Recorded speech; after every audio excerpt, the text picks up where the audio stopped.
Alrighty lads, you're with Budget Monk and welcome to a new video. Here today I wanted to do a retrospective as we have achieved the Knights of the Caribbean achievement. And the achievement, what that entails is to own every single island in the Mediterranean and every single island in the Caribbean as the Knights. Now you can actually form Jerusalem, and in fact we've changed our name to Latin Empire, which is what happens when you pass this mission.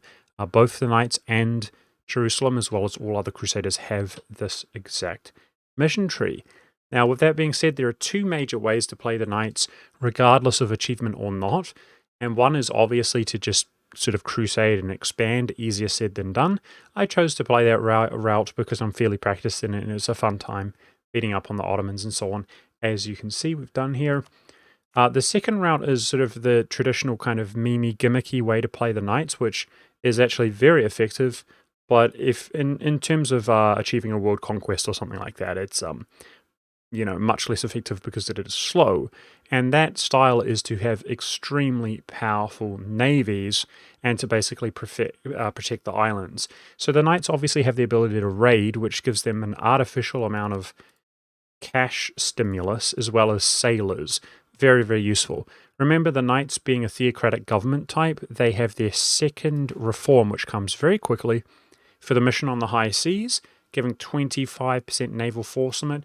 This is really important because due to raiding, you're most likely going to have the money and the sailors, but your naval upkeep can get just absolutely out of control, and definitely having a large fleet. If you're going for that second type of playthrough, it's all about surviving the first 25, 30 years of the game from much more powerful nations like the Ottomans. On one hand, if you go way over, you're going to go broke despite your artificial income. And on the other hand, if you stay too small with your navy, you're actually going to risk dying. Once you bridge the first kind of 25 years or so, maybe 3 decades of the game, you start tapping into your own mission trees, which share your idea sets as well as your unlocking idea groups. People typically take naval, and it is really the 50% naval force limit here, which is just absolutely insane. But of course, remember guys that the Crusader mission here to have 100% naval force limit and an admiral, it gives you the galley combat ability. So this can be a real lifesaver. It's 25 years of galley combat ability. This, as well as the naval doctrine of galley combat ability, and as well as tapping into your idea groups, but particularly if you take naval ideas, which we did not take that approach, what can end up happening is you end up having such a small, elite little navy that you can just absolutely defeat and crush everybody at sea. Don't get cocky if you do that, because there's a few things that can happen, like you can get caught transporting on or off different locations, as well as actually taking a naval battle. Even though you might win, the AI can zerg you with so many numbers that they may land on an island or an asset which you can't afford them to land on because you don't have the numbers at land to actually defend, or potentially the transports. So you might have superior navies, but they may still kind of cheese their way to victory. And what I recommend doing is keeping your transports detached if possible, even if you're moving them around with your military fleet. Kind of have your military fleet escort them and your transports to be separate, just in case you need to deviate. And as you become larger and you're obtaining more islands, I recommend sort of keeping your galleys always within the Mediterranean and building up a separate sort of overseas fleet, which should consist of heavies. But definitely as you get larger throughout the course of the game, if you're going to gun for this achievement, you're going to want to have multiple fleets in different locations to protect different things.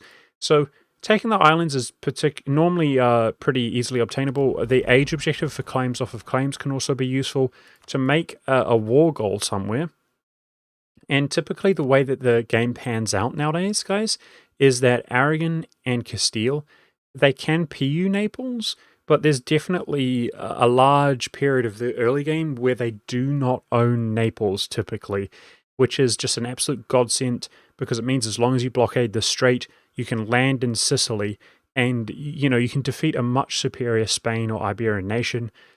Same method, as soon as you have Malta or something like that, which you can get from missions potentially, you just make a claim, beat them at sea, sit on the war goal, rinse and repeat, taking the islands over a period of time. Most likely, Bermuda is going to be colonized by one of the colonial nations. And then finally, dealing with the Caribbean itself, you do obviously have the ability to colonize, but if you colonize, it is then going to form a colonial nation, guys. So that's not the achievement goal, it is to own it directly. And you can see here that my capital is in the New World. I just did this, honestly, I was just being lazy, guys. I couldn't be bothered fighting Portugal and his allies, especially because I do not have that insanely dominant navy approach, and they can potentially come over by land. By moving your capital to the New World, so I actually made like one colony, I think it's our third idea, made it my capital by unstating everything in Europe apart from my capital, which was on an island. And then by moving my capital here, it meant that we are technically a colonial nation, and you can attack the Caribbean, whoever they're called, whoever happens to own this territory, without fighting the overlord. So that's one major tip. You could very slowly, this isn't any kind of rush or anything like that, take over the Mediterranean islands and use that method. That's one tip. The second tip, just to be aware of, is that these provinces do not give you overextension because they don't exist in the beginning of the game. That's how it works. Meaning, even if you fight Portugal or Spain, simply do not core the provinces. So that would be my major tip. Those are the two methods of achieving this.